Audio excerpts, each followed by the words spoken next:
नमस्कार। आज के अगर ग्लोबल कॉन्टेक्स्ट में बात करें तो सबसे बड़ा प्रश्न ये है कि यूएस जो है वो वर्ल्ड को कंट्रोल कैसे करता है। वर्ल्ड को कंट्रोल करने का जो उसका सबसे बड़ा हथियार है वो है डॉलर। तो जो डॉलर है वो ग्लोबल करेंसी है क्यों, कोई और करेंसी क्यों नहीं है ना। अब जैसे अगर हम बात करें जो ग्लोबल ट्रेड है उसका 54%, ठीक है, उसकी जो इनवॉइसिंग होती है, उसकी जो बिलिंग होती है वो यूएस डॉलर में होती है। ऐसा क्यों? ऐसा भी होता है कि जो बिजनेस है वो between the China and India है, लेकिन जो करेंसी का जो एक्सचेंज है, जो व्यापार हो रहा है वो हो रहा है यूएस डॉलर में। ऐसा क्यों? यानी कि जो यूएस डॉलर है वो ग्लोबल करेंसी है, वो केवल यूएस की करेंसी नहीं है, पूरे ग्लोबल की करेंसी है। और इसी वजह से यूएस जो है उसको एज अ वेपन यूज करता है, यूएस डॉलर को। लेकिन क्वेश्चन ये है कि यूएस डॉलर ही ग्लोबल करेंसी क्यों है ना। दूसरी बात ये है कि जैसे यूएस दादागिरी करता है, कंट्रोल करता है, पूरे वर्ल्ड के फाइनेंस को कंट्रोल करता है, उसके बेस पे वो अपनी शर्तें रखता है। ऐसा रूस क्यों नहीं कर सकता या फिर चाइना क्यों नहीं कर सकता? ग्लोबल पावर तो वो भी है। तो इनके क्या क्या कारण हैं और इनको कैसे जो ग्लोबल जो और पावर्स हैं इसको कैसे कंट्रोल करने की कोशिश कर रही हैं, जिससे कि यूएस जो है फिजूल की दादागिरी ना कर पाए। अब जैसे अगर हम बात करें विदेशी मुद्रा भंडार की, ठीक है, फॉरेन रिजर्व्स जो हैं, हर देश उसके पास यूएस डॉलर्स होते हैं। जैसे कि अगर हम पूरे वर्ल्ड की फॉरेन रिजर्व्स की बात करें तो उसमें 58% यूएस का डॉलर रखते हैं लोग। दूसरे नंबर पे यूरो होता है, यूरो 20% है, और बाकी में बाकी की सारी करेंसीज है जो कि एक्सपोर्ट्स करते हैं, जैसे युआन है, येन है जापान का, इस तरीके से। तो प्रश्न यही आता है कि यूएस डॉलर ग्लोबल करेंसी बन कैसे गया, और अगर बन गया तो इसके बेस पे यूएस कैसे दादागिरी करता है। तो इस वीडियो में हम क्या क्या बातें करेंगे, क्या क्या टॉपिक्स करेंगे। सबसे पहले हम डॉलर के सफर की बात करेंगे कि डॉलर जो है वो ग्लोबल करेंसी बना कैसे, यूएस ने डॉलर को ग्लोबल करेंसी स्टैब्लिश करने के लिए क्या किया। देखिए, कुछ तो नेचुरल कारण हो गए, मतलब कुछ ऐसे जो कि किसी के हाथ में नहीं थे, अचानक से हो गए, और कुछ जैसे यूएस ने किया स्पेशली करेंसी को ग्लोबल बनाने के लिए। जैसे कि फर्स्ट वर्ल्ड वॉर और सेकेंड वर्ल्ड वॉर हुआ, वो तो नेचुरल हो गया देशों के बीच में, ठीक है। लेकिन उस वर्ल्ड वॉर का यूएस ने कैसे फायदा लिया, वर्ल्ड वॉर खत्म होने के बाद यूएस ने क्या पॉलिसीज की जिससे कि ग्लोबल करेंसी के रूप में डॉलर स्टैब्लिश हुआ, ठीक है। फिर उसके बाद जब स्टैब्लिश हो गया तो ऐसा नहीं कि वो हमेशा रहा, कुछ हिकअप्स आए, ऊंच नीच हुई, तो वो क्या क्या है, जैसे कि वियतनाम वार हुआ, उसके बाद ग्रेट सोसाइटी प्रोग्राम यूएस में चालू हुआ, तो उससे क्या हुआ, जो डॉलर है वो नीचे गया। फिर उसको दोबारा से रिकवर करने के लिए क्या क्या किया, जैसे पेट्रो डॉलर सिस्टम चालू हुआ जो यूएस की मेन पॉलिसी रही, एक स्विफ्ट चालू हुआ, ठीक है। तो ये सारी बातें हम इस वीडियो में करेंगे, ठीक है। फिर स्विफ्ट पे कैसे यूएस ने और क्या किया, उसको as a global currency set करने के लिए और वर्ल्ड को कंट्रोल करने के लिए, और जो दूसरे देश हैं उस डॉलर के प्रभुत्व को कैसे कम करने की कोशिश कर रहे हैं, यानी कि डी डॉलराइजेशन। तो वो डी डॉलराइजेशन कैसे करने की कोशिश कर रहे हैं, हम इस वीडियो में ये सारी बातें डिस्कस करेंगे, ठीक है। शुरू करते हैं। सबसे पहले तो ये बात है कि जो डॉलर है अगर वो ग्लोबल करेंसी है तो उसके यूएस को क्या क्या फायदे होते हैं, जिससे कि वो एज अ इकोनॉमिक पावर, ठीक है, इतनी बड़ी इकोनॉमी बनती है ना। इकोनॉमी बड़ी होती है तभी वो मिलिट्री के इक्विपमेंट्स खरीदता है या बनाता है, उसके बेस पे, इकोनॉमी के बेस पे। तो सबसे बड़ी बात है कि वो इकोनॉमी इतनी बड़ी कैसे बनती है, ठीक है। तो सबसे बड़ी बात यह है कि जब डॉलर दो देशों के बीच में, एक जैसे फॉर एग्जांपल ये जापान है और ये इंडिया है, ठीक है, जब इससे इसके बीच में बिजनेस होता है तो जापान के पास जो है रुपीस नहीं होते हैं सच, और इंडिया के पास इतने येन नहीं होते, तो ये दोनों आपस में कैसे बिजनेस करते हैं, डॉलर में बिजनेस करते हैं। तो डॉलर से सबसे पहला फायदा क्या होगा, इसको भी डॉलर चाहिए, जब ये इसे इंपोर्ट करेगा तो इसको भी डॉलर चाहिए। तो डॉलर को कन्वर्ट, अपनी यूनिट को, अपनी करेंसी को डॉलर में कन्वर्ट कराना पड़ेगा, ठीक है, कन्वर्जन फीस। दूसरा ट्रांजैक्शन फीस, जो ट्रांजैक्शन के बारे में हम बाद में बात करेंगे कि ट्रांजैक्शन होगा कैसे, तो मैं मोटा मोटा बता देता हूँ। जो ट्रांजैक्शन है उसके लिए एक इंटरनेशनल जो सिस्टम है वो यूज होता है स्विफ्ट, जैसे भारत में यूज होता है ना यूपीआई, ऐसे इंटरनेशनल सिस्टम में यूज होता है स्विफ्ट। तो इस पे भी यूएस का कंट्रोल है। दूसरा, डॉलर की जो कन्वर्जन फीस है वो यूएस के बैंक चार्ज करते हैं, transaction fees US dollar charge करते हैं, यूएस के बैंक चार्ज करते हैं। तो एक बात ये हुई कि जो डायरेक्ट मनी ट्रांसफर है, जो डायरेक्ट जो कन्वर्जन फीस है, डायरेक्ट चार्जेस हैं, वो यूएस के बैंक्स को मिलता रहता है। ठीक है, तो अमेरिकन कंपनीज, जो अमेरिकन बैंक्स है, उनके पास डायरेक्ट पैसा आता रहता है थ्रू किसके, बैंकिंग फीस के थ्रू, कन्वर्जन फीस के थ्रू। तो ये हो गया डायरेक्ट फायदा मान, ये हो गया डायरेक्ट फायदा। ठीक है, जिससे कि बैंक्स जो है फलते फूलते हैं यूएस के। और क्या होगा, दूसरा होगा अमेरिका को जो लोन है, क्योंकि ग्लोबल करेंसी है डॉलर, तो जो डॉलर रिजर्व्स में लोगों के रखे हैं उसका करेंगे क्या। तो वो लोग क्या करते हैं, या तो उस यूएस डॉलर को यूएस की मार्केट में इन्वेस्ट कर देते हैं, या फिर यूएस क्या करता है, अपने बॉन्ड्स रिलीज कर देता है। बॉन्ड्स का रिलीज करने का मतलब है कि हाँ भाई, एक तरीके से गारंटी सर्टिफिकेट दे देता है कि भाई आप हमें इतने पैसे दे दो, वो आपके यहाँ सुरक्षित रहेंगे और इसके बदले में हम आपको इंटरेस्ट भी दे देंगे। तो वो क्या करता है कि 1.5%, 2-2.5% के लगभग इंटरेस्ट दे देता है। अब क्योंकि मनी सेफ है और सरप्लस है, तो उस पर कुछ ना कुछ पैसा भी आता रहेगा, तो बैंक, तो दूसरे देश क्या करते हैं, वहां पे इन्वेस्ट कर देते हैं या फिर उनके बॉन्ड्स खरीद लेते हैं यूएस के। तो यूएस को बहुत कम इंटरेस्ट रेट पे लोन मिल जाता है। अगर भारत को लोन चाहिए होगा, श्रीलंका को लोन चाहिए होगा, किसी और कंट्री को लोन चाहिए होगा, तो वो मिलेगा 6-7% पे, मैं एग्जांपल के लिए कह रहा हूं, और वहीं पे यूएस को मिल जाएगा वो 1.5-2-2.5%। तो बहुत कम कीमत पे लोन मिल जाता है। और लोन भी वो उतार कैसे देता है, आराम से डॉलर छापेगा, और जब दूसरे देश को जरूरत होगी, कुछ वैसे कंपल्सन होगी, डॉलर छापेगा और उसे दे देगा, कुछ नहीं करना। ना उसे गोल्ड की जरूरत होगी, ये अभी हम डिस्कस करेंगे, गोल्ड की जरूरत क्यों नहीं होगी, और वो अपना कर्ज आराम से उतार देगा।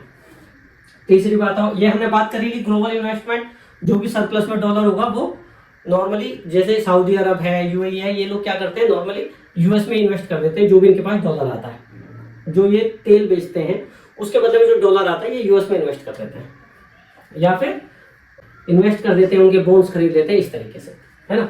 तो यूएस में हमेशा पैसा अवेलेबल रहता है। और क्या करता है, देखो जो मैंने बात बताई थी ना, कि जैसे ही किसी का वो आया कर्जा उतारना, तो यूएस डॉलर छापा और दे दिया, है ना। लेकिन एक बात और होती है, जब कोई कंट्री इंपोर्ट करता है चीजों को और एक्सपोर्ट कम करता है, इंपोर्ट करता है, तो जिस कंट्री से हम खरीदते हैं उसकी करेंसी हमें चाहिए होगी। तो जो करेंसी जितनी ज्यादा डिमांड में होगी, फॉर एग्जांपल चीन है, चीन ज्यादातर एक्सपोर्ट करता है, एक्सपोर्ट ओरिएंटेड इकोनॉमी है, तो सब लोगों को चीन से चीजें खरीदने के लिए चीन की करेंसी चाहिए होगी युआन, यानी कि युआन डिमांड में होगी। जो चीज डिमांड में होगी उसकी वैल्यू बढ़ जाएगी, यानी कि युआन की जो करेंसी वैल्यू है वो बढ़ जाएगी। ठीक है, अब यूएस के केस में क्या होता है कि वो, ये मानो कि आप, वो एक्सपोर्ट भी काफी करता है और इंपोर्ट भी काफी करता है। मैंने क्या बताया कि जब हम इंपोर्ट करते हैं तो हमारी जो करेंसी की वैल्यू है वो कम होती है, और जो एक्सपोर्ट करता है उसकी करेंसी की वैल्यू बढ़ती है ना। अगर मैं इंपोर्ट करता हूं तो मुझे दूसरे देश की करेंसी चाहिए होगी, मेरी करेंसी को कोई नहीं पूछेगा, तो जो दूसरे देश की करेंसी है वो डिमांड में आएगी और मेरी करेंसी की वैल्यू कम हो जाएगी, क्योंकि उसकी डिमांड कम है, क्योंकि मैं तो एक्सपोर्ट करता नहीं हूं, इंपोर्ट ही करता हूं। अमेरिका के केस में ऐसा नहीं होता।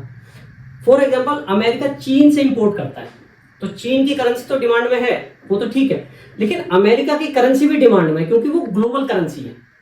तो जो करेंसी डिमांड में होगी उसकी वैल्यू हमेशा ज्यादा ही होगी, और अमेरिका की करेंसी हमेशा डिमांड में होगी, क्योंकि वो ग्लोबल करेंसी है। सबको अपने रिजर्व्स में जो डॉलर है वो रखने ही पड़ेंगे, जब रखने ही पड़ेंगे तो हमेशा उसकी वैल्यू हाई रहेगी, क्योंकि उसकी डिमांड ज्यादा रहेगी। अब एक बात और है, जैसे कि भारत है फॉर एग्जांपल, तो भारत में जितना गोल्ड होगा उतने ही नोट छापे जाते हैं। अगर हमने उससे ज्यादा नोट छाप दिए तो क्या होगा, जो फॉर एग्जांपल हमने रुपये बहुत ज्यादा छाप दिया, ठीक है, उससे क्या होगा कि मार्केट है, भारत की मार्केट, उसमें नोट सरप्लस में हो जाएंगे, जबकि जो चीजें हैं जो हमें खरीदनी है वो लिमिटेड है, यानी कि डिमांड बढ़ गई चीजों की, तो उसकी महंगाई हो जाएगी, वो चीज महंगी मिलेगी, क्योंकि पैसा बहुत ज्यादा है और चीजें कम है ना, तो महंगाई बढ़ जाएगी। लेकिन यूएस में ये प्रॉब्लम नहीं आती। फॉर एग्जांपल, यूएस ने बहुत ज्यादा डॉलर छाप दिए, है ना, तो वो यूएस की टेरिटरी में ना रह के, क्योंकि और लोगों को भी और देशों को भी डॉलर चाहिए होते हैं, तो वो डॉलर वहां पूरे वर्ल्ड में स्प्रेड हो जाएंगे, तो वो फैल जाएंगे, यानी कि अमेरिका से बाहर चले जाएंगे। तो यूएस कितने भी डॉलर छाप ले अपनी जरूरत के हिसाब से, वो वहां पे महंगाई नहीं बढ़ती। क्लियर? तो ये हो गया इसका नेक्स्ट एडवांटेज टू यूएस। अच्छा, ये बात भी हम आगे करेंगे, control over oil and energy, petro dollar. US ने किस तरीके से ऑयल पे कंट्रोल किया हुआ है, सऊदी अरब के और जो ओपेक कंट्रीज हैं, ऑयल एक्सपोर्टिंग कंट्रीज हैं, उन पे उनके बिजनेस के थ्रू उसने कैसे इस पूरे बिजनेस पे कंट्रोल कर रखा है, ऑयल वाले बिजनेस पे, ठीक है, और उसके थ्रू वो कैसे अपनी करेंसी को ऊपर लेके जाता है। ये हमने शुरू में कर ही लिया कि डॉलर को वो एज ए वेपन यूज करता है, जो कंट्रीज उसकी बात नहीं मानते उनको सैंक्शंस करने में, उनको बिजनेस साइकिल से हटाने में वो उसको डॉलर को एज ए वेपन यूज करता है, ठीक है। तो ये हो गए उसके कई सारे एडवांटेजेस कि यूएस जो डॉलर है उसको ग्लोबल करेंसी होने के नाते वो क्या क्या फायदे लेता है, ठीक है। अब हम बात करते हैं कि जो ग्लोबल करेंसी डॉलर है वो क्या शुरू से ही ग्लोबल करेंसी है या फिर पहले कोई और करेंसी थी और अब डॉलर है। तो पहले जो करेंसी यूज होती थी एज अ वर्ल्ड करेंसी वो थी ब्रिटेन की पाउंड। पाउंड का मतलब, ये पाउंड वैसे वही है जो हम पाउंड वेट की यूनिट यूज करते हैं। 1 kg में लगभग 2.2 पाउंड होते हैं, ठीक है। 1 पाउंड में लगभग 453 ग्राम्स होते हैं। पहले संभवतः क्या था कि इतने ग्राम्स का उनका एक यूनिट, एक सिक्का होता था चांदी का, उस हिसाब से वो चलते चलते वो पाउंड जो है उनकी यूनिट बन गई। अब होता क्या था कि जो ब्रिटेन का था वो ज्यादातर जो वर्ल्ड है उसके कंट्रीज पे ब्रिटेन का राज होता था। तो ब्रिटेन क्या करता था, जिन जिन कंट्रीज पे वो राज करता था वहां से कच्चा माल उठाता था और वहां से फिनिश प्रोडक्ट तैयार करता था। जब फिनिश प्रोडक्ट तैयार करता था, जब दूसरा कंट्री से वो फिनिश प्रोडक्ट खरीदता था तो वो उसके ब्रिटिश जो पाउंड जो यूनिट है, करेंसी है, उसमें वो पे करता था। तो क्योंकि उसका बहुत सारे कंट्रीज पर राज था और वो मेन एक वो था चीजें निर्यात करने वाला, तो इसलिए जो यूनिट चलती थी पहले पाउंड चलती थी, ठीक है, फर्स्ट वर्ल्ड वॉर तक मेनली, है ना। अगर और इसे एक्सटेंड करें तो सेकंड वर्ल्ड वॉर के पहले तक कह सकते हैं, ठीक। अब क्या हुआ, जब फर्स्ट वर्ल्ड वॉर हुआ 1914 से 1918 तक चला। 1914 में जब वर्ल्ड वॉर चालू हुआ, वर्ल्ड वॉर का मतलब क्या हुआ, वर्ल्ड के ज्यादातर कंट्रीज इसमें इन्वॉल्व थे, ठीक है। अब जैसे हम बात करें, एक तरफ यूके, फ्रांस, रशिया, यूएस बहुत बाद में आया, ठीक है, इटली, जापान, ये सब है ना। अब क्या है कि फॉर एग्जांपल ये तो अब देखने में तो बहुत कम कंट्रीज लग रहे हैं, लेकिन यूके के अंडर जितने कंट्रीज थे, फ्रांस के अंडर जितने कंट्रीज थे, वो भी यूके के अंडर, जैसे भारत था तो भारत ने यूके की तरफ से पार्टिसिपेट किया। फ्रांस के अंडर जितने कंट्रीज थे जिन पे उनका राज था, उन्होंने भी फ्रांस की तरफ से पार्टिसिपेट किया वर्ल्ड में। कुल मिला के वर्ल्ड में जितने भी कंट्रीज थे वो डायरेक्टली और इनडायरेक्टली इस वॉर में इन्वॉल्व थे, इसलिए इसको वर्ल्ड वॉर बोला जाता है। अब क्या हुआ, जब वर्ल्ड वॉर चालू हुआ तो सब लोगों ने अपने पैसे हथियारों पे लगा दिए, सबके हथियार यूज होने लगे, सब जगह डिस्ट्रक्शन हुआ, कोई हारा कोई जीता, लेकिन डिस्ट्रक्शन सब जगह हुआ।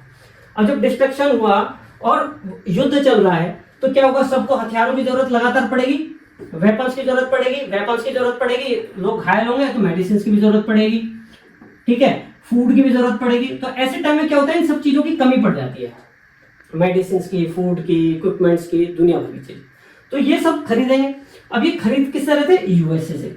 अब यूएस की मौज यहाँ पे क्या थी कि यूएसए में डायरेक्टली इन्वॉल्व नहीं था फर्स्ट वर्ल्ड वॉर में, बहुत लेट आया। तो तब तक जो जितने भी अलाइड पावर्स थे, UK, France, Russia, Italy, Japan, ये सब यूएस से माल खरीद रहे थे। और माल खरीदने के लिए क्या करते थे, गोल्ड में देते थे, अपना गोल्ड बेच के उनसे चीजें खरीदते थे। तो करते करते करते एक नौबत ऐसी आई कि 40% ऑफ वर्ल्ड गोल्ड, पूरी दुनिया का 40% गोल्ड यूएसए के पास पहुंच गया। अब गोल्ड जिस देश के पास होता है उसकी करेंसी उतनी ही स्ट्रांग हो जाती है, क्योंकि जो करेंसी है उसका डायरेक्ट रिलेशन गोल्ड से था, यानी कि जितना गोल्ड होगा तुम उतनी ही करेंसी की वैल्यू, उतनी ही वैल्यू की करेंसी छाप सकते हो, ठीक है। तो वो स्टेबल है वो करेंसी।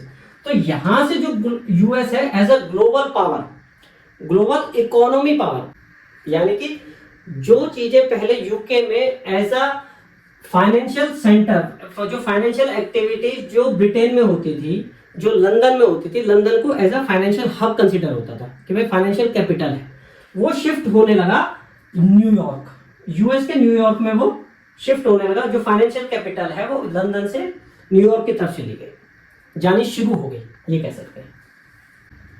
यानी कि जो वॉर के बाद की जो करेंसी है वो शिफ्ट होने लगी पाउंड से डॉलर की तरफ। अब क्या हुआ, कुछ साल बाद सेकेंड वर्ल्ड वॉर चालू हो गया, ठीक है, वहां वो कुछ स्टैब्लिश हो गई थी।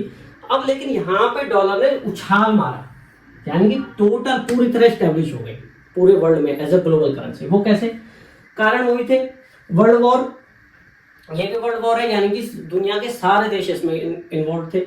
और जब दुनिया के सारे देश इन्वॉल्व थे तो सबको वही चीजों की जरूरत पड़ेगी, हथियारों की जरूरत पड़ेगी, फूड स्कार्सिटी होगी, यानी कि फूड की कमी हो जाएगी, मेडिसिन की कमी हो जाएगी, तो सब चीजों की पूरा इंफ्रास्ट्रक्चर, चाहे वो जीता कोई देश चाहे हारा, लेकिन इंफ्रास्ट्रक्चर सबका तबाह हो गया।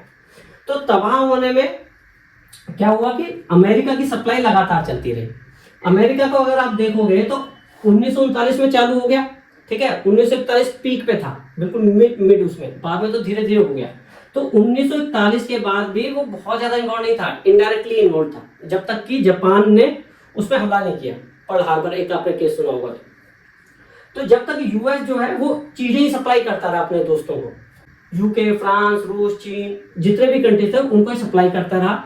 और इनका गोल्ड चीजें वो ऐसे नहीं कि फ्री में दे रहा है, गोल्ड ले रहा है और चीजें दे रहा है। जो बिजनेस है उसके लिए गोल्ड, जो दूसरे कंट्री थे वो गोल्ड देते थे और चीजें देते थे। तो करते करते ऐसा हुआ कि लगभग 2/3 of the total gold of the world है ना, लगभग 66% जो गोल्ड है वो यूएस के पास पहुंच गया। पहले वर्ल्ड वॉर में 40% था, अब वो बढ़ के 66-67% हो गया, यानी कि जो करेंसी है वो और स्ट्रॉन्ग। अब क्या हुआ, वर्ल्ड वॉर के बीच में, सेकेंड वर्ल्ड वॉर के बीच में यूएस ने लैंड लीज एग्रीमेंट एक्ट पास किया। इस एक्ट से क्या हुआ, डॉलर जो है वो मस्ट हो गया, नेसेसरी हो गया। कैसे, लैंड लीज एक्ट का मतलब है या तो तुरंत पे कर दो या फिर बाद में दे देना, लेकिन जब तुरंत अगर पेमेंट कर रहे हो तो गोल्ड में पेमेंट करोगे। इसके जो रूल्स हैं, पहला रूल क्या था, send gold immediately to America, gold लिया और हथियार ले लिया या कोई भी चीज चाहिए वो ले ली। या फिर दूसरी ऑप्शन उसने क्या रखी, अगर बाद में पेमेंट करोगे तो डॉलर में करोगे। क्लियर। अब गोल्ड तो बचा ही नहीं था देशों के पास, सारा खर्च होता जा रहा था, तो ज्यादातर कंट्रीज ने क्या किया, अच्छा चलो हम बाद में दे देंगे और डॉलर में दे देंगे। डॉलर में दे देंगे तो डॉलर की डिमांड बढ़ गई, सबको डॉलर चाहिए होंगे, डॉलर तो उसकी डिमांड बढ़ती गई और वो एज अ फाइनेंशियल कैपिटल या फाइनेंशियल करेंसी स्टैब्लिश होती चली गई। ठीक है, अच्छा और क्या हुआ, ये बात है 1941 की। 2 साल बाद 1944 में, 3 साल बाद अमेरिका ने ब्रेटन वुड्स एग्रीमेंट पास किया, यानी कि अब वो जो यार दोस्त थे वो सारे अपने पास बुलाए और एग्रीमेंट उनके साथ बनाया। क्या एग्रीमेंट बनाया, इसे ब्रेटन वुड्स एग्रीमेंट बोलते हैं। ब्रेटन वुड्स एग्रीमेंट क्यों बोलते हैं, ब्रेटन वुड्स जो है जगह का नाम है इन यूएस। अच्छा, क्या क्या क्या शर्तें रखी उसने क्या किया, बोला कि गोल्ड तो सारा मेरे पास है, ठीक है, अब तुम अपनी करेंसी को गोल्ड के साथ क्या ही कनेक्ट करोगे जब तुम्हारे पास गोल्ड ही नहीं है। हम क्या करते हैं कि सारा गोल्ड तो मेरे पास है, तो यूएस की करेंसी डॉलर को हम गोल्ड से कनेक्ट कर देते हैं और बाकी तुम जो सारे देश हो तुम अपनी करेंसी को हमारी डॉलर के साथ कनेक्ट कर दो। अब इसमें तो प्रॉब्लम है, लेकिन तो उन्होंने क्या बोला, आपको जब भी आपके पास जो भी डॉलर है और आपको गोल्ड चाहिए होगा तो हम डॉलर के बदले में, जो आप हमें डॉलर करोगे उसके बदले में हम आपको गोल्ड दे देंगे। कैसे देंगे, वो $35 जो है वो 1 आउंस ऑफ गोल्ड के बराबर है। आउंस ऑफ गोल्ड का मतलब क्या है, जो आउंस है वो वेट की यूनिट है, वजन करने की यूनिट है। 1 पाउंड में 16 आउंस होते हैं, 1 केजी में 2.2 लगभग पाउंड होते हैं, तो 1 आउंस की वैल्यू लगभग 28.35 ग्राम। ठीक है, तो 28.35 ग्राम इक्वल टू $35। तो यानी कि अगर फ्रांस $35 देता है यूएस को, तो यूएस उसके बदले में उसे 1 आउंस ऑफ गोल्ड दे सकता है, दे ही देगा। क्लियर। तो क्या बात हुई कि एक तो हमने डॉलर कनेक्ट कर दिया अपनी करेंसी के साथ और डॉलर की वैल्यू गोल्ड की टर्म में बना दी कि भैया इतना डॉलर दे दोगे तो इतना गोल्ड दे देंगे। दूसरी बात उसने क्या की, कुछ इंटरनेशनल फोरम्स बनाए, जैसे कि IMF and world bank were also established in this conference. ये जो मीटिंग थी उसमें वर्ल्ड बैंक बना दिया और IMF बना दिया, और दोनों का हेडक्वार्टर कहाँ रखा गया? US में रखा गया। अच्छा, अब अगर कोई कंट्री इनसे अगर लोन लेगा IMF या वर्ल्ड बैंक से, तो वो डॉलर में ही लेगा। ऐसा नहीं है कि उसे उसकी कंट्री में, फॉर एग्जाम्पल भारत अगर लोन लेता है तो उसे रुपए में लोन नहीं मिलेगा, उसे लोन मिलेगा डॉलर में। तो यूएस ने क्या किया, डॉलर के ही सराउंडिंग, डॉलर के ही चारों तरफ सारी अर्थव्यवस्था को घुमा दिया। ठीक है, तो डॉलर एक ऐसी यूनिट हो गई भाई, जब डॉलर में लेंगे तो देंगे, जो वापस करेंगे लोन को तो वो भी डॉलर में ही करेंगे। ठीक है, अब पूरे जो वर्ल्ड है उसमें करेंसी ही डॉलर है, तो डॉलर का इन्फ्लुएंस बढ़ गया। तो इस तरीके से जो डॉलर है वो स्टैब्लिश होता जा रहा है अभी, है ना। अभी और क्या हुआ, जब वर्ल्ड वॉर खत्म हो गया तो जो यूरोप है उसको रिकंस्ट्रक्ट करने पड़ेगा, रिकवरी करनी पड़ेगी। तो यूरोप रिकवरी प्रोग्राम चालू किया गया 1948 में। भाई जो कंस्ट्रक्शन, जो इंफ्रास्ट्रक्चर है वो दोबारा से तैयार करना पड़ेगा, दोबारा से हॉस्पिटल तैयार करने पड़ेंगे, दोबारा से पूरा सिस्टम जो है, सड़कें हैं, कुछ भी है, एजुकेशन सिस्टम, जो सब कुछ जो तहस नहस हो गया वो दोबारा से रीडेवलप करना पड़ेगा। तो उसको बोला गया यूरोपियन रिकवरी प्रोग्राम के लिए पैसा चाहिए। तो उस टाइम में जो यूएस के जो विदेश मंत्री थे, यूएस में बोला जाता है US secretary of state, this position is equivalent to foreign minister. ठीक है, फॉरेन अफेयर मिनिस्टर, जैसे भारत में अब एस जयशंकर साहब। ठीक, तो उनका नाम था जॉर्ज सी मार्शल। तो उन्होंने वो प्लान तैयार किया और उनके नाम पर ही इस प्लान का नाम पड़ा मार्शल प्लान। तो उन्होंने क्या क्या किया, मार्शल साहब ने प्लान किया कि यूरोप को रिबिल्ड करने के लिए हम $13 बिलियन देंगे। $13 बिलियन अभी तो ज्यादा नहीं लग रहे, लेकिन अगर हम इसको आज की वैल्यू में कन्वर्ट करें तो वो हो जाएगी $150 बिलियन। ठीक है, अगर हम इसको रुपए में कन्वर्ट करें तो आज के 12.75 लाख करोड़ के लगभग इतना पैसा मार्शल प्लान के अंडर यूरोप को अमेरिका ने दिया। Food, fuel, machinery, raw material ये भी दिया, लेकिन ये इतना पैसा कैश में दिया। अच्छा, अब ये पैसा ऐसा नहीं है बस ऐसे ही दे दिया, उसके लिए कुछ कंडीशंस लगाई मार्शल प्लान में। वो क्या क्या लगाई, पहली बात तो उन्होंने क्या किया कि जो लोन दिया वो डॉलर में दिया, उनकी लोकल करेंसी में नहीं दिया। ठीक, जैसे फ्रांस की करेंसी क्या है, फ्रैंक, तो उसको फ्रैंक में नहीं दिया लोन, उसको लोन दिया डॉलर में। दूसरी बात, एक कंडीशन ये लगाई कि जो आप गुड्स मंगाओगे रीडेवलप करने के लिए, फूड भी मंगाओगे, मेडिसिन भी मंगाओगे, machinery, raw material, industrial equipment, कुछ भी मंगाओगे वो यूएस से ही मंगाओगे, यूएस की कंपनियों से ही खरीदोगे। ऐसा नहीं है कि आप रूस की, चीन की, किसी और देश की कंपनी से खरीदो। एक तरीके से जो पैसा यूएस ने यूरोपियन कंट्रीज को दिया वो वापस से यूएस में आ गया, और ये जो इंडस्ट्रीज है ये फल फूल गई, लोन दिया और पैसा वापस आ गया। ठीक है, अगर हम बात करें तो जो अभी जो युद्ध चल रहा है यूक्रेन और रूस के बीच में, उसमें भी अमेरिका यही पॉलिसी कर रहा है कि लोन दे रहा है, उसे हथियार दे रहा है, और उसके बदले में वो ही सारी कंडीशन जब उसे रिकवर करेगा, रिकंस्ट्रक्ट करेगा तो वापस से उस वैसे ही करने वाला है। क्लियर है। तीसरी कंडीशन क्या उसने लगाई, तीसरी कंडीशन उसने लगाई कि जो माल वो खरीदेगा, जो माल मंगाएगा यूरोप, वो ऐसा नहीं है किसी भी कंट्रीज के शिपिंग से मंगा लेगा, नहीं, उसके लिए जो शिप्स यूज होंगे वो भी अमेरिका के ही यूज होंगे। यानी कि जो शिपिंग इंडस्ट्री है वो भी बहुत ज्यादा डेवलप कर गई है उसकी। और सबसे बड़ी बात, एक उसने बात क्या की, जब उसने लोन दिया तो ऐसा नहीं है सबको दे दिया, उसने यूएसएसआर को नहीं दिया, यानी जो आज का रूस है उसे नहीं दिया, उसने चीन को नहीं दिया, उसने खाली यूरोपियन कंट्रीज को दिया। यूरोपियन कंट्रीज में यूके है, फ्रांस है। ठीक है, इस तरीके से दिया कि एहसान भी हो गया और उनके साथ पॉलिटिकल अलाइनमेंट भी कर दिया। जहां पे भी कम्युनिज्म था उनको उसने कोई लोन नहीं दिया, और जहां डेमोक्रेसी थी उनके साथ उसने अलाइनमेंट बना दिया। उनको लगा कि हाँ यार यूएस हेल्प कर रहा है, तो उन्होंने यूएस के साथ पॉलिटिकल और मिलिट्री अलाइनमेंट कर लिया। अगर आप देखोगे तो जो नाटो है वो 1949 में ही बन गया था कम्युनिज्म के खिलाफ। मेनली ये किसके खिलाफ था, जो नाटो था, जो मिलिट्री ऑर्गेनाइजेशन है डिफरेंट कंट्रीज का, यूरोप के साथ मिलकर जो अमेरिका ने बनाया, वो कम्युनिज्म स्प्रेड ना हो पाए उसके खिलाफ बनाया कि यूएसएसआर से लड़ाई हो जाए तो कैसे मिलकर सब लड़ेंगे। तो क्या किया, फाइनेंशियल भी सबको दबाया, फाइनेंशियल बेनिफिट्स लिए और पॉलिटिकल और मिलिट्री उसके साथ अलायंस बना लिया यूरोपियन कंट्रीज के साथ, ठीक है। तो वो टोटली सबके, पैसा तो सारा अमेरिका के पास ही था, उसी ने लगाया था, तो सारे यूरोपियन कंट्रीज अमेरिका पे डिपेंड हो गए, डॉलर पे डिपेंड हो गए। तो डॉलर जो है अब पूरी तरह as a global currency establish हो गया। क्लियर? अब चलो आगे। अब देखो, एक टाइम ऐसा आया जब डॉलर जो है वो हिचकियां लेने लगा। वो कब हुआ? 1955-56 में जो फ्रांस था उसका वियतनाम पे कब्जा था। पहले 1955-56 में फ्रांस ने अपना कब्जा छोड़ दिया वियतनाम पे, और वियतनाम में गृह युद्ध चालू हो गया।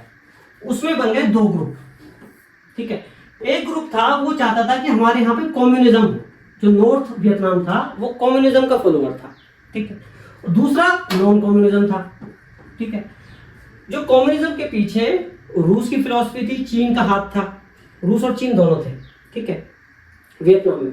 जबकि जो साउथ वियतनाम था वहां के लोग चाहते थे कि भैया कम्युनिज्म नहीं होना चाहिए, वो कम्युनिज्म के अगेंस्ट थे। अब क्या हुआ कि जो यूएस था उसको लगा कि भैया अगर यहाँ पे कम्युनिज्म आया तो इसके जो पड़ोसी देश हैं जैसे कंबोडिया है, थाईलैंड है, वहां पे भी इसका इफेक्ट आएगा। अब जब इसका इफेक्ट आएगा तो कम्युनिज्म हो सकता है पूरे वर्ल्ड में और ज्यादा बड़ा हो जाए। तो उसको काउंटर करने के लिए उसने पैसा साउथ वियतनाम में यहाँ पे भेजना चालू कर दिया लड़ने के लिए। इन जो कम्युनिज्म वाली जो फिलॉसफी थी, इन लोगों से लड़ने के लिए इसने यहाँ पैसा भेजना शुरू कर दिया। पहले पैसा भेजा, हथियार भेजे, कुछ एडवाइजर्स भेजे, लेकिन जब बात नहीं बनी तो उसने अपनी सेना भी वहां भेज दी। यानी कि यूएस जो है टोटली उस पर इन्वॉल्व हो गया। अब जब यूएस उसमें टोटली इन्वॉल्व हो गया तो यूएस का बहुत ज्यादा पैसा खर्च हुआ। कितना पैसा खर्च हुआ? 140 बिलियन डॉलर उस टाइम में, 1960 की बात है। अगर हम आज की बात करें तो लगभग 1.56 trillion US dollar. 1 trillion US dollar का मतलब क्या है? 1 लाख करोड़ डॉलर। अगर मैं रुपए में कन्वर्ट करूं तो 85 लाख करोड़ रुपए। 1 लाख करोड़ डॉलर की बात है, वो 1 ट्रिलियन डॉलर की, ठीक है। और यहाँ पे खर्च हो गया लगभग 1.5-2 ट्रिलियन डॉलर के बीच में। इतना पैसा यूएस का खर्च हो गया। इससे क्या हुआ कि यूएस डॉलर कम पड़ गया, नोट कम पड़ गए, तो अमेरिका ने और ज्यादा डॉलर छापे, करेंसी छापी ये जो खर्चा है इसको कवर करने के लिए। और क्या हुआ? इसी टाइम पे एक चीज और हुई। 1964-65 में लिंडन बी जॉनसन वहां के राष्ट्रपति थे यूएस के। उन्होंने प्रोग्राम चालू किया, ग्रेट सोसाइटी प्रोग्राम। 1964-65 की बात है। ग्रेट सोसाइटी प्रोग्राम से क्या मतलब था कि गरीबी को हटाने के लिए, ठीक है, एजुकेशन रिफॉर्म्स किए गए, हेल्थ सेक्टर को बढ़ाया गया। यानी कि एजुकेशन पे, गरीबी पे, हेल्थ पे बहुत ज्यादा पैसे खर्च किए गए। कुछ इसी तरीके से जैसे आज की भारत की सरकार कर रही है ना, शिक्षा पे बहुत ज्यादा, रोजगार पे बहुत ज्यादा, लोगों को अनाज बांट रही है कि कोई भूख से ना मरे, घर बना रही है, हेल्थ इंश्योरेंस पॉलिसी जो है वो एश्योर कर रही है। कुछ इसी तरीके का प्रोग्राम 1964-65 में चालू हुआ और इस पे बहुत ज्यादा अमेरिका का पैसा खर्च हुआ। इतना पैसा खर्च हुआ कि अमेरिका को अब करेंसी जो है वो छापनी पड़ गई। यानी कि जितना गोल्ड जितना है उससे बहुत ज्यादा करेंसी छापनी पड़ी। अब लेकिन ये चीज थी सीक्रेट, लेकिन कब तक रहती? जो और यूरोपियन कंट्रीज थे उनको हो गया डाउट कि यार यूएस के पास इतना गोल्ड है नहीं जितना ये करेंसी इनके पास है। तो इन्होंने क्या किया, फ्रांस ने मेनली क्या किया कि डॉलर के बदले में गोल्ड लेना शुरू कर दिया यूएस से कि भैया ये अपने डॉलर पकड़ो, हमें गोल्ड दे दो। गोल्ड इतनी तेजी से खत्म हुआ यूएस का कि यूएस को पता चल गया कि भैया अब कुछ नहीं होगा, है ना, अब फंस गए। तो जो करेंसी थी उसकी वैल्यू नीचे आ गई। जब करेंसी की वैल्यू नीचे आने लगी, यानी कि जो ट्रस्ट था और देशों का वो यूएस की करेंसी से कम होता चला गया और वो करेंसी नीचे आने लगी।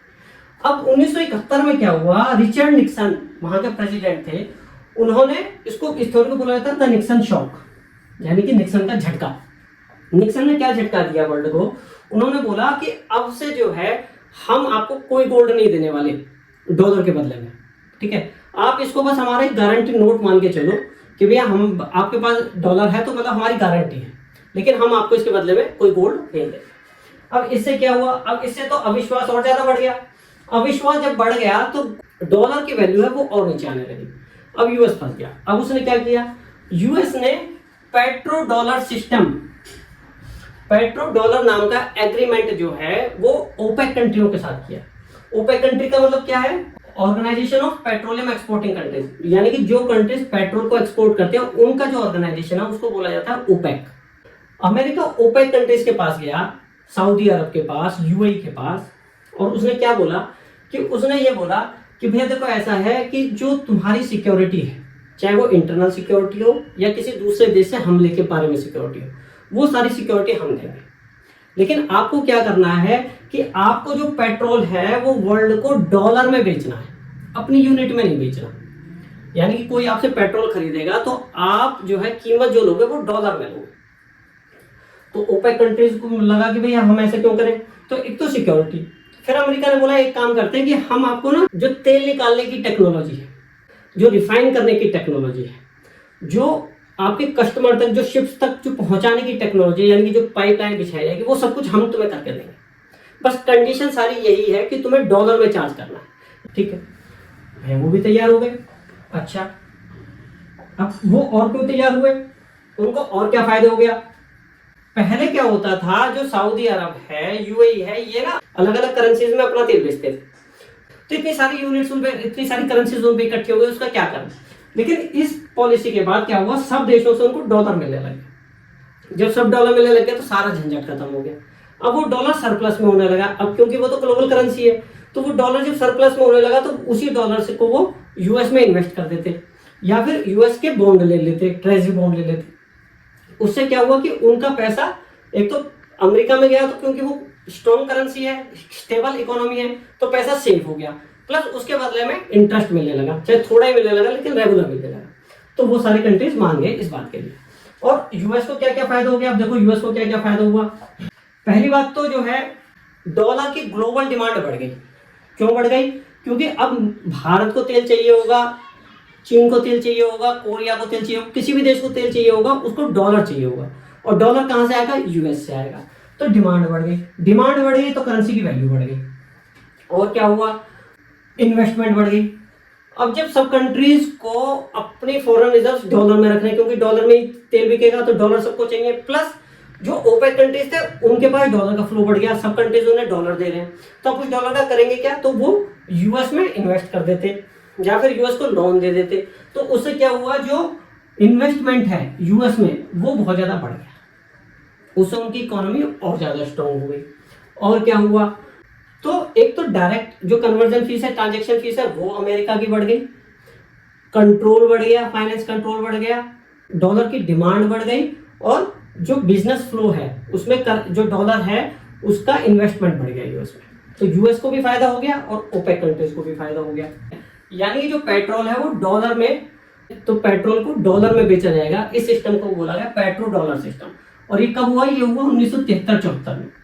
इसी टाइम पे एक चीज और हुई। क्या हुई वो? 1973 में एक सिस्टम बनाया गया, स्विफ्ट सिस्टम। इंटरनेशनल जो ट्रेड एक्सचेंज के लिए, पैसा एक देश से दूसरे देश को भेजने के लिए एक सिस्टम बनाया गया, स्विफ्ट सिस्टम। यूरोपियन कंट्रीज ने बनाया है। यूरोपियन कंट्रीज के जो बहुत सारे बैंक थे उनने मिलकर ये सिस्टम बनाया। स्विफ्ट सिस्टम क्या है? स्विफ्ट सिस्टम जैसे कि अब हमारा भारत में बात करें तो जैसे यूपीआई है। यूपीआई कोई बैंक नहीं है, यूपीआई एक सिस्टम है जो एक, मुझे अगर किसी को पैसे भेजने हैं तो मैं यूपीआई का यूज करता हूँ। यूपीआई एक प्लेटफॉर्म है, ट्रांजैक्शन प्लेटफॉर्म है जो एक जगह से दूसरी जगह पैसे भेजता है। तो यूपीआई तो भारत में काम करता है। अगर दो देशों के बीच में जो काम करता है वो है स्विफ्ट। स्विफ्ट से पहले क्या होता था? स्विफ्ट से पहले ट्रांजैक्शन बहुत स्लो होता था, ठीक है, अनसेफ होता था, और कोई स्टैंडर्ड नहीं था, कोई कैसे कर रहा है कोई कैसे कर रहा है, तो बहुत मुश्किल होती थी।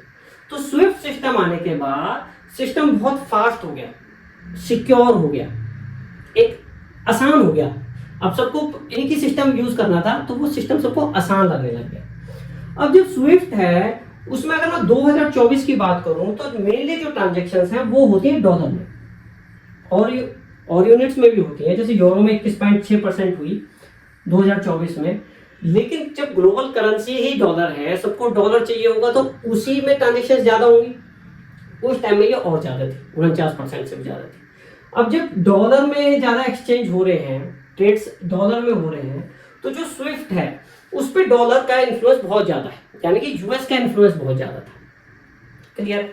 लेकिन जब वो डेटा है, वो डेटा जो है, इसका जो हेडक्वार्टर है वो है बेल्जियम में, यूरोप में है बेल्जियम देश। बेल्जियम के पास इसका डेटा होता था। 2001 में यूएस पे टेररिस्ट अटैक हुआ है ना, 9/11 वाला जो अटैक हुआ था वो 2001 की बात है।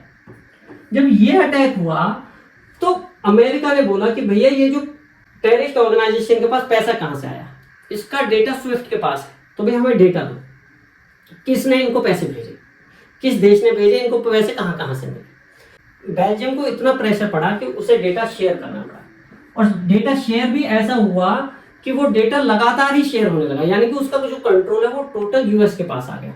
तो पहली बात तो ग्लोबल करेंसी डॉलर है यूएस की, और दूसरा जो स्विफ्ट जो सिस्टम है उसका सारा कंट्रोल भी यूएस के पास है। और यही की है कि यूएस कैसे कंट्रोल करता है कंट्रीज को, कैसे। फॉर एग्जांपल ये स्विफ्ट है, ठीक है। अब कोई भी कंट्री होगा, ये फॉर एग्जांपल रूस है और ये फॉर एग्जांपल चाइना है, ठीक है। इन दोनों के बीच में बिजनेस होना है, या यहाँ कोई यूरोपियन कंट्री है, फ्रांस है, ठीक है।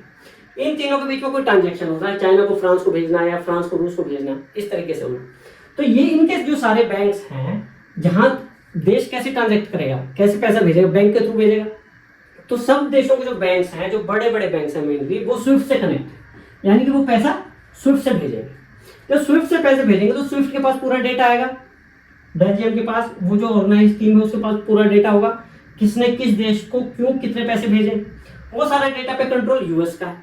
तो यूएस को हर डील के बारे में पता होगा कि किस किस देश की कौन कौन सी डील चल रही है। दूसरी बात, क्योंकि ग्लोबल करेंसी डॉलर है, यानी कि ये इससे चीज खरीद रहा है, इसमें यूएस का कोई मतलब नहीं है, लेकिन ट्रांजेक्शन डॉलर में हो रहा है। जब डॉलर में हो रहा है, और वो डॉलर कैसे कन्वर्ट होगा, वो अमेरिकन बैंक्स कन्वर्ट करेंगे, उनकी लोकल यूनिट को डॉलर में कन्वर्ट करने के लिए पैसे तो वो चार्ज तो लेंगे ही लेंगे, प्लस उनका कंट्रोल भी है इस सिस्टम पे पूरा।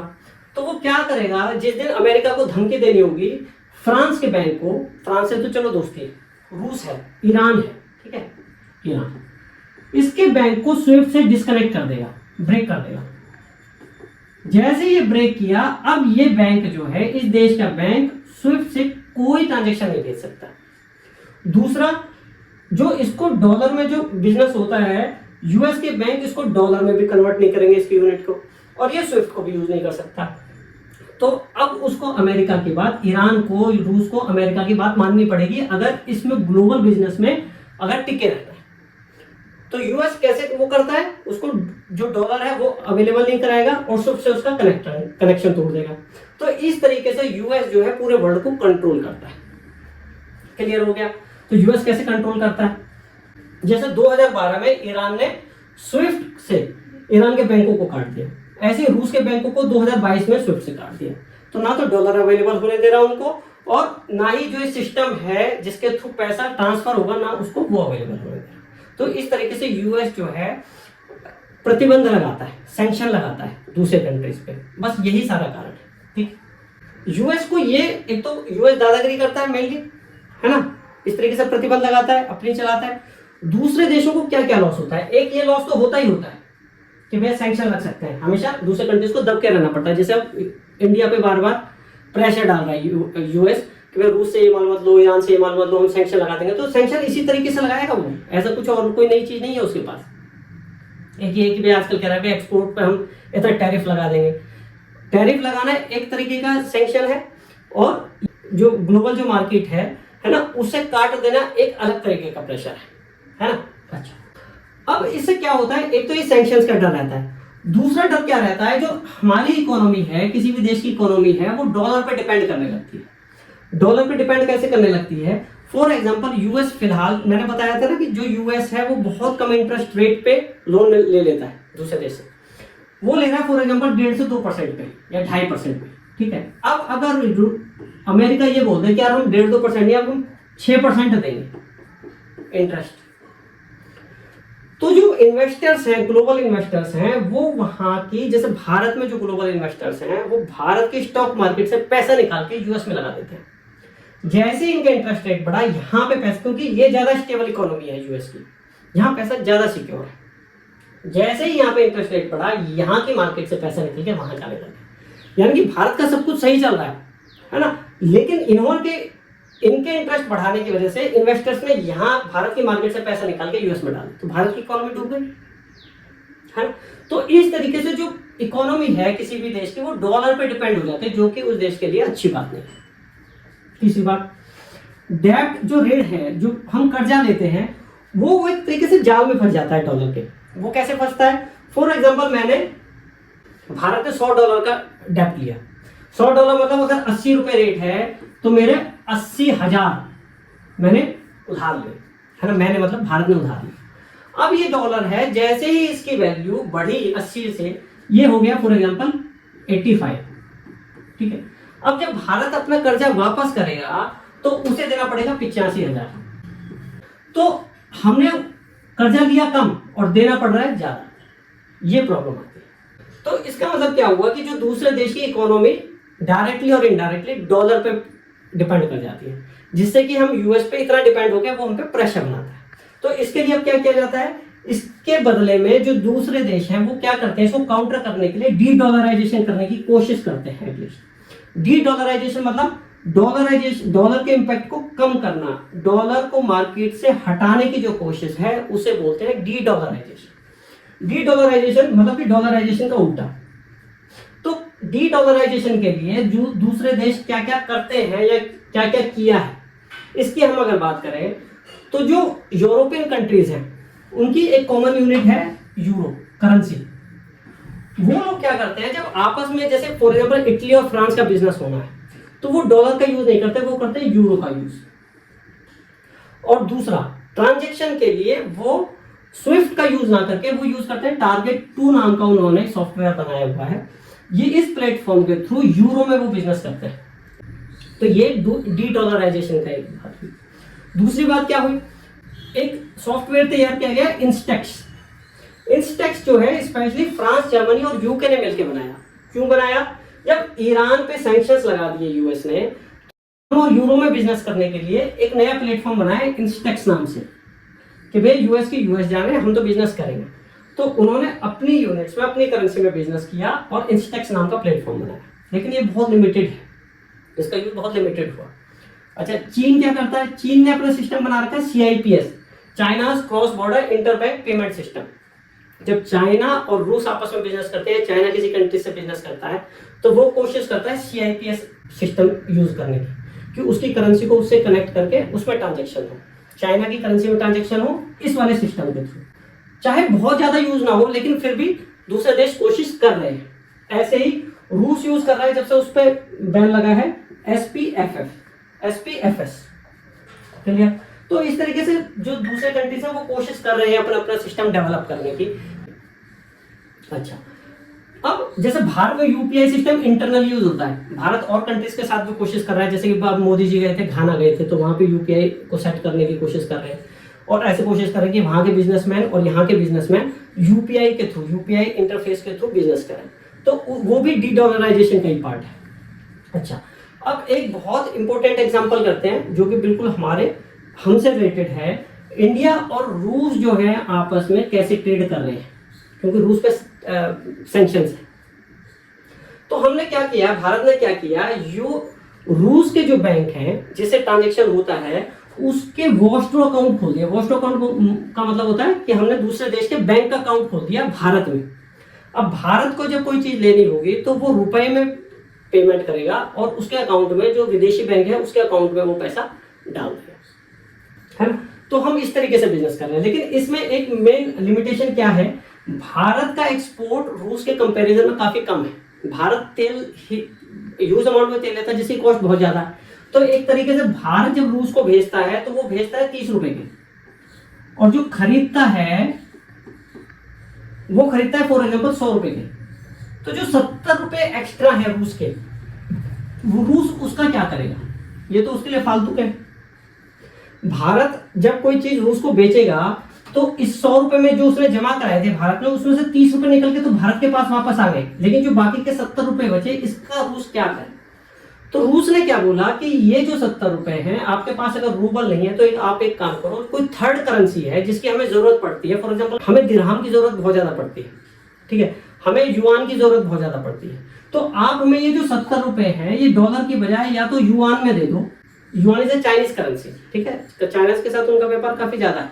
या आप दिरहम में दे दो। दिरहम एक फाइनेंशियल हब है, यहाँ पे रूस के बहुत सारे बैंक्स काम करते हैं। तो दिरहम में, भारत दिरहम में पेमेंट करता है और रूस उस दिरहम को यूएई में यूज कर लेता है। तो अलग अलग कंट्रीज जो है वो डॉलराइजेशन का, डॉलर का प्रभाव कम करने की कोशिश कर रहे हैं।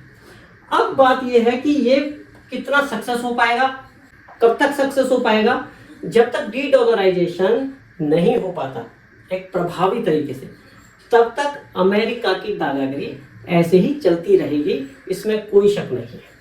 अब अगर मैं बात करूं एक बहुत बड़ी डी डॉलराइजेशन जिससे हो सकता है, वो है ब्रिक्स, है ना। ब्रिक्स में मेनली तो 5 कंट्रीज हैं, है ना, लेकिन इससे और भी देश जुड़ रहे हैं। तो ये व्यापार का एक बहुत बड़ा संगठन बन सकता है। तो इसी में ट्रंप ने अभी धमकी दी थी कि भैया ब्रिक्स में अगर आप डी डॉलराइजेशन की कोशिश करोगे, अपनी करेंसी बनाने की कोशिश करोगे, तो हम आप पे बहुत ज्यादा टैरिफ्स लगा देंगे। तो डी डॉलराइजेशन की डायरेक्शन में ये एक बहुत बड़ा स्टेप हो सकता है। हालांकि इनके आपस में कन्फ्लिक्ट है, जैसे भारत और चाइना का आपस में कन्फ्लिक्ट है, तो इस पर बहुत तेजी से काम नहीं हो पा रहा। लेकिन ये भी डी डॉलराइजेशन की डायरेक्शन में एक बड़ा कदम हो सकता है अगर कोई सहमति बन पाए। अब बात यह है कि कौन कौन से देश, कितने बड़े बड़े देश डी डॉलराइजेशन पे प्रभावी तरीके से काम करते हैं, कब तक काम करते हैं, कितना काम कर पाते हैं। लेकिन ये बात पक्की है कि डॉलर जब तक सेंटर में रहेगा, एज अ ग्लोबल करेंसी रहेगा, तब तक यूएस लोगों पे, दूसरे देशों पे प्रेशर बनाता रहेगा, दादागिरी करता रहेगा। इसमें हमें कोई शक नहीं होना चाहिए। तो ये है आपका सारा डॉलराइजेशन और डी डॉलराइजेशन। आपको वीडियो पसंद आया हो तो उसे लाइक जरूर करना, हमारे चैनल को सब्सक्राइब जरूर करना और इस वीडियो को शेयर करना लोगों के साथ, ताकि लोगों को जानकारी हो सके कि यूएस वर्ल्ड पावर क्यों है, वो सैंक्शंस क्यों लगा पाता है, वो दूसरे देशों को कंट्रोल कैसे कर पाता है। धन्यवाद।